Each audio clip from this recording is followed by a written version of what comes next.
What is up, boys? It's your favorite casual here.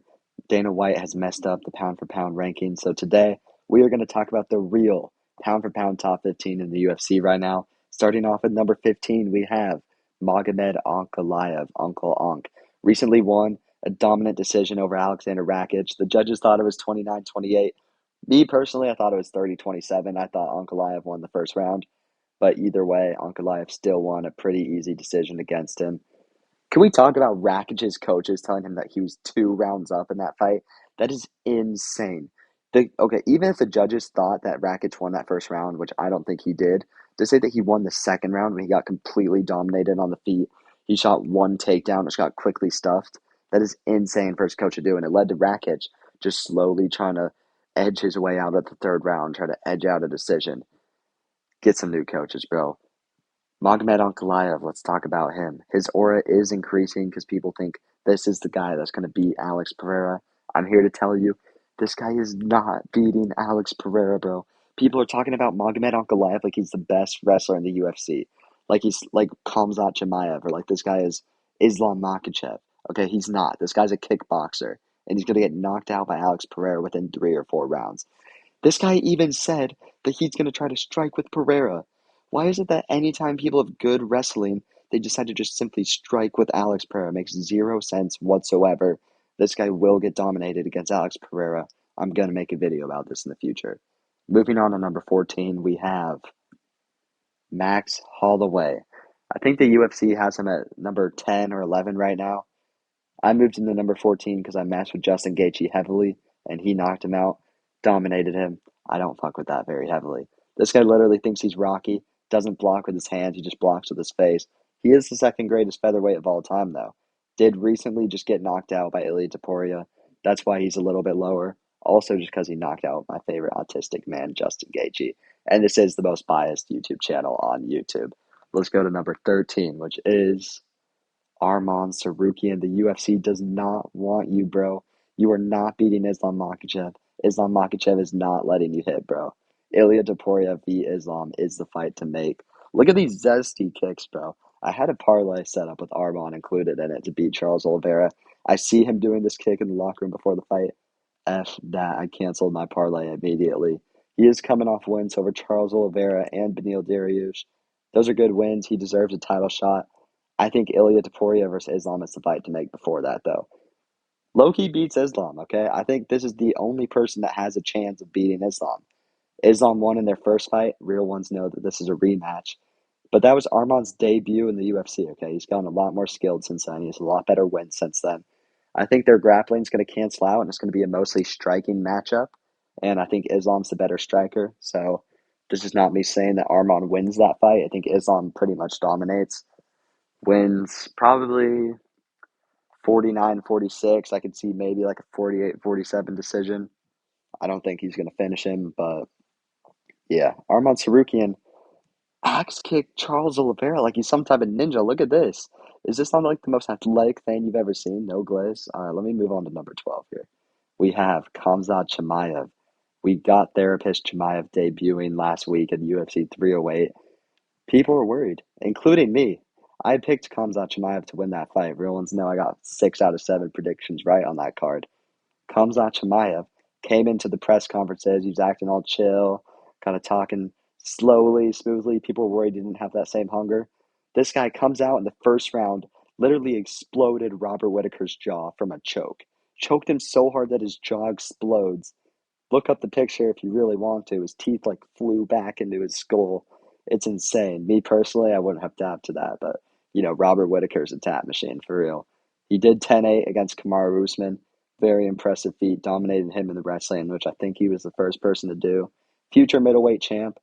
I think this guy dominates Sean Strickland in the wrestling, or I think he knocks out Dricus du Plessis at the very least. I think he takes him down multiple times. We've seen Dricus get taken down fairly easily against worse wrestlers than Khamzat Chimaev. And I think he just goes chrome for chrome against Dricus. I think he takes him down. I think he outstrikes him. I think he finishes him within 2 or 3 rounds. Moving on to 11, we have Sean O'Malley, top 3 world's biggest cuck right now. Ruined my parlay against Marab. That's why he's so low on this list. If I was being impartial, Who knows? I might put him in the top eight, but ruined my parlay, so you're getting sent to the apex, buddy. You're number 11, and you're lucky to get that. You're lucky to get ranked. Craziest cope of all time, surrounded by yes men. This guy genuinely believes that he beat Marab. This guy keeps putting out videos talking about I won rounds 1, 3, 5. I'm the champ. You are not Conor McGregor, bro. You're not the champ. You're probably never gonna be the champ again. He is definitely gonna get an immediate rematch though. Mostly because Marab is ducking Umar and also because Dana just glazes Sean O'Malley any turn possible. But this guy's not him. This guy's not going to win the belt again. Sean O'Malley, I would not mind if this guy never fought again. Am I saying this because he ruined my parlay and lost me $50? Yes. But moving on to number 10, Pantoja. When I was making this in first hour during English, which by the way, I forgot about my essay, my grade dropped 7 points. That's all right though. I literally forgot about Pantoja. I had Sean Strickland at 15, forgetting to put Pantoja on my list. Is that not insane? That this guy's a champion and I forgot about him. This is the most forgettable person in the UFC. I do not care at all about Pantoja. By the way, I looked up Pantoja on Wikipedia to find out about him to make this video. This is literally his profile picture on Wikipedia. Just this. It's not this like sick photo of him holding the belt. It's not this picture of him in the cage. It's just him sitting in his room with his hair all messed up. And but look at these bruises on his eyes. He's got a big cut going up his forehead. Me personally, if I was fighting in the Pipsqueak division, I would not be getting bruised up like that. But that's just me. Anyways, this guy robbed Steve Erceg, allegedly. I'm gonna be honest, I did not watch that fight. I did not care at all. Skipped UFC 301. I don't even think I was doing anything important. I was just in my room. I did not care at all. But this was literally his Wikipedia photo, so this guy clearly not that important. I'm putting him at number 10. And you're lucky to be above Sean O'Malley, buddy. Number 9, we got Leon Edwards. Got dumped on his head by the welterweight goat, Belal Muhammad. Look, we've all been there. I did unironically fall asleep during this fight. I was at my friend Tristan's house, fell asleep on his couch watching it. Around the third round, I wake up, his coach just clip farming. You need to pull this out of the fire, Leon. And then Leon's just like, shut the fuck up, mate. It's pretty funny to watch, honestly. But this guy got completely dominated outside of like the last literally 20 or 30 seconds of the fight. I think he cut Bilal. This guy got dominated in the striking, grappling, wrestling. Completely dominated. Only thing he's got going for him is headshot dead. That head kick over Kamaru Usman. Probably never going to be relevant again. I don't think he ever wins the belt back. I could see him maybe winning a decision against Shavkat at some point if Shavkat were to beat Bilal. But again, I think Bilal absolutely dominates Shavkat 49-46, the GOAT. But we'll be talking about that when we get to him. So let's move on to number 8, which is Volkanovski, the featherweight GOAT. Get out of the cage, bro. I do not ever want to see this guy face off with a champion again. Why is he in the cage with Ilia Topuria? Ilia Topuria should be fighting, what's his name, Diego Lopez, or he should be fighting Islam Makhachev. Why is he fighting Alexander Volkanovski? I understand Volk deserves a title shot. I understand he's the featherweight GOAT. I love Volkanovski. He's one of my favorite fighters. This guy should not be fighting Ilia Topuria. Ilia Topuria just knocked out Max Holloway, something that Volk couldn't do in 3 fights, something that nobody in the featherweight division or any division has ever been able to do. Ilia Topuria made it look easy, knocked him out in the third round. We know how this fight's going to go already. It already happened like 8 months ago. Volk will get knocked out in the first or second round. It will just be it'll just be sad to watch. Okay, nobody wants to see this fight. We want to see Ilya rack up real title defenses and become the featherweight GOAT. And bro's borderline becoming a heavyweight with cooking with Volk. Okay, you guys are gonna watch that on YouTube if you haven't already. But this guy's been knocked out twice back to back, trying to make it 3 for some reason, fighting Ilya Topuria. That's why I have him at number 8. He would be higher if he hadn't gotten knocked out by Ilya, but unfortunately, I can't put him top 5 when he's coming off of I think he's lost 3 of his last 5, 2 of which are by knockout back to back. So until he starts getting some wins, I can't put him any higher. Number 7, we got Tom Aspinall, borderline sexually harassing Nina drama in the interviews, but no, it's whatever. Has beat 5 top 10 heavyweights in under a round. That is an insane statistic, actually. That's like one of the craziest facts in UFC history. Beating 5 people in the top 10 of a division in under a round is insane. This guy is a champion, and he has the shortest average fight time in UFC history. Okay? By the way, if you're wondering about John Jones, he is not featured on this list. He hasn't fought in 2 years, therefore he's inactive. I am not giving him a shot at my rankings, okay? Tom Aspinall is the rightful undisputed heavyweight champion, so he is going on this list. Future heavyweight GOAT, I think if he wins one or two more title defenses, I mean, he's already got two title wins. He's beat Curtis Blades and he's beat I think it was Alexander Volkov that he beat for the interim belt. So if he gets maybe two more title defenses, I think that's the most title defenses in UFC history that somebody's had at heavyweight. So I think he becomes the heavyweight GOAT. Let's move on. Belal, remember the name Muhammad, the welterweight GOAT on everybody's life except mine. Okay, this is the welterweight GOAT. He will beat Shavkat by a flying walk-off decision. Okay, this guy's active. He just won his belt at 304. He's already defending at 310. This guy's constantly making trash talk with people who aren't even in his division. This guy's beefing with Ilya Taporia, who weighs like 70 pounds lighter than him for no reason whatsoever. He's just a chill dude. This guy did exactly what he said he was going to do. He said he was going to go out there. He said he was going to dominate Leon Edwards and the striking and the grappling. He did everything he said he was going to do. Love Belal Muhammad. This guy will be the pound for pound GOAT. Let's move on to number five. In number five, we have Marab. This guy's Ducky Newmar, first of all. He's lucky to be featured on this list considering he's Ducky Newmar and Nurmagomedov right now, okay? I don't even know Marab's last name. I didn't care enough to look it up. This guy's boring as hell.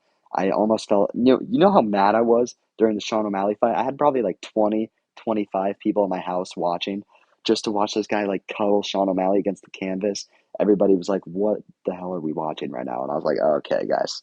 Okay. He's got some good wins though. He's beat Jose Aldo. He's beat Peter Yan, Sean O'Malley. Definitely one I'm forgetting in there. Henry Cejudo dominated and three-time Olympic gold medalist in wrestling. In the wrestling, carried him on his shoulders like he was nothing. But he's Ducky Newmar and he's boring and I don't like him. And his dancing and his personality pisses me off. So I'm keeping him at number five. Let's move on to number four, which is Shamil the Blob Gaziev. Personally, I think this is the only man who can beat Tom Aspinall right now. He does look like a future pedophile. No, I'm playing, guys. He's not number four. Number four is Dricus du Plessis, the pound for pound best gaslighter in the UFC right now. This guy literally told Israel Adesanya that he was more African than him, that Izzy was pretending to be African, that Dricus was the most African champion in UFC history, and then gaslit the MMA community into hating Izzy because of it. Okay, made him cry at the press conference. This guy is hilarious. He literally brought up Strickland's abusive dad unprovoked, which makes him an absolute Chad, okay? Love Dricus du Plessis. He's got a crazy run going on right now. In his last three fights, he knocked out Robert Whitaker. He won a very close decision over Sean Strickland, arguably lost to him. Me personally, I think he won that fight, but barely, just because of the wrestling. But then he submitted Israel Adesanya, so he has cemented himself as a real champion. I don't think he should fight Sean Strickland next. I think he should fight Khamzat Chimaev. Either way, I think it's a good title defense for him. I don't think he's that far away from surpassing Anderson Silva. People are going to get mad at that. People are going to get mad at that. I think Dricus du Plessis is maybe 3 or 4 title defenses away from surpassing Anderson Silva's middleweight career and becoming the middleweight GOAT. I don't think that's crazy to say. He's fighting a higher level of competition than Anderson Silva was. And he's just fighting great as well. He fought Robert Whitaker and Israel Adesanya, the second and third best middleweights of all time. And he beat both of them in his last 3 fights, so I don't think it's crazy to say that. Moving on to number three, we have Alex Pereira, the face of the UFC right now. I was at UFC 307 in Salt Lake City. I watched the flow state happen in round 4 against Khalil. One of the craziest things I've ever seen in person. Guy's a fan favorite. He's fought like 4 times in the last year. Probably the best striker in UFC right now. Potential triple champ. He could move up and fight Tom Aspinall for a third belt. I would probably be rooting for him in that fight, but I do not think he wins. Tom Aspinall probably submits him in the first round. But let's move on to two. Islam Makhachev already surpassed Khabib on the GOAT list. This guy has 2 wins over Volk, a win over Arman, a win over Dustin, a win over Charles Oliveira, who is on a massive win streak. This is the best wrestler in the UFC. He has underrated striking. This guy was outboxing Dustin Poirier, outstriking Volkanovski. And The one thing about this guy is he was indistinguishable when put in a room of kids with Down syndrome. Okay, I'm not going to deny that. This guy, he has a touch of autism to him, but that's why we love him. Moving on to number one, we have Ilya Topuria. Ilya Topuria beat the number one and number two greatest featherweights of all time by knockout back to back. That is the craziest thing I've ever seen. Knocking out a prime Max Holloway inside of 3 rounds is one of the craziest things I've ever seen. I think if he were to move up to lightweight, he would knock out Islam in the 3rd round. People are going to say that's crazy. This guy has amazing wrestling. He's a very well rounded fighter. Okay, he is insane power that we have never seen at featherweight before. Now that he's champion, he's really letting those shots fly. He's letting those big straight rights and those big curling left hooks fly, knocking people out left and right like Max Holloway, who again is in his prime. This guy would knock out Islam in the 3rd round. If he does, moves up to it, I think this guy should fight Diego Lopez. I think he should move up. I think he knocks out Diego Lopez in the 1st round. I think he should move up. I think he should fight Islam, knock him out, rack up some title defenses. I think wins over guys like Charles Oliveira, Justin Gaethje, Dustin Poirier is probably not going to get a title shot, but someone like Arman Sarukian, I think this guy, people are going to be mad. I think this guy is less than 5 wins away from becoming the greatest of all time, surpassing John Jones. But there it is, boys. That's the pound for pound top 15.